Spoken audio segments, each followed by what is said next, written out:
Hi, welcome to Finding Yourself in Los Angeles podcast. I'm your host, Joanne Pero. In this podcast, we will explore the journey of self-discovery in the vibrant, chaotic, and ever-inspiring city of Los Angeles.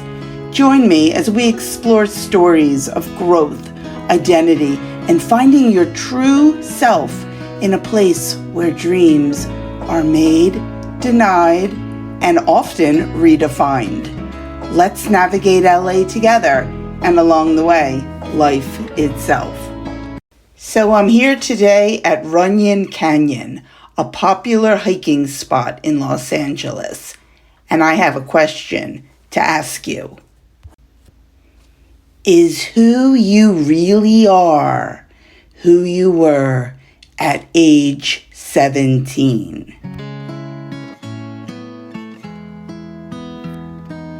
I once went to a psychic, and she said, who you really are is who you were at age 17. According to her, that's when the seed of the real person is growing.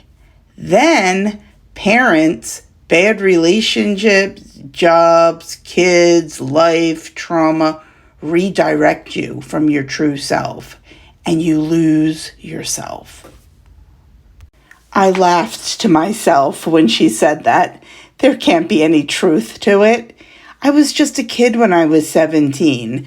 Plus, who can remember what they were feeling and thinking at that age? But somehow her words stayed with me, and they made me feel unsettled. Have I completely lost myself? Am I completely disconnected from my true self? I mean, how can I be an authentic person if I don't even know who my baseline self is? So that night, I went home and I pulled out my high school yearbook. I dusted it off, literally. I started turning the pages, and I read the blurb underneath my senior year picture. It said I liked hanging out with my friends and crazy adventures, travel, skiing, beach.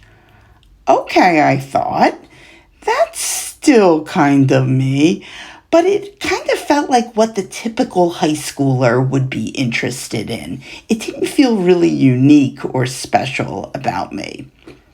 So I continued to turn the pages, and I noticed something.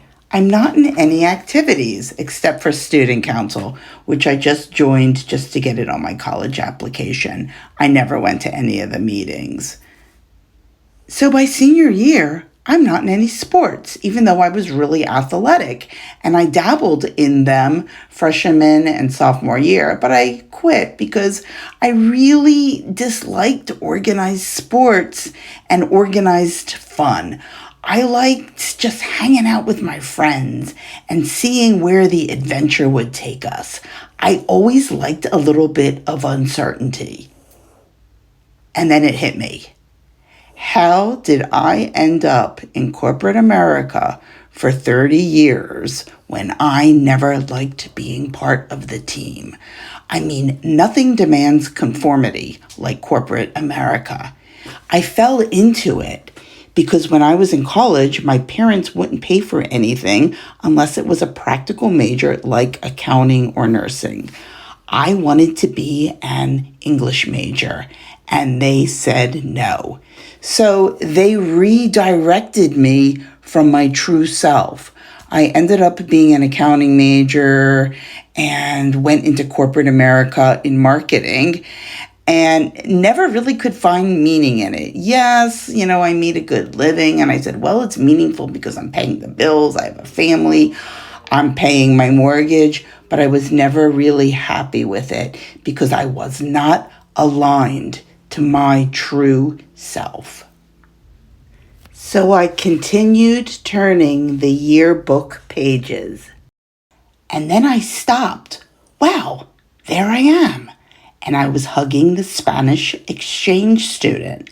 I completely forgot. I dated him briefly, and we even went to the prom together.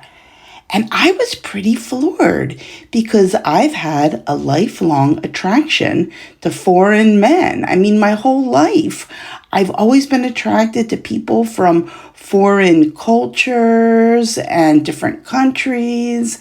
And when I was in my 20s, I had a serious relationship with one, but I didn't marry him. My family had problems with him, and again, I was redirected from my true self. So I was pretty floored that that actually started when I was 17. And I thought to myself, wow, there is some truth to this. The real me is who I was at 17 years old.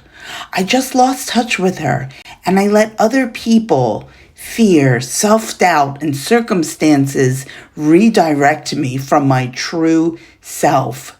It is so important to know who your baseline self is, who you are at your core, because not knowing leads to so much misery in life.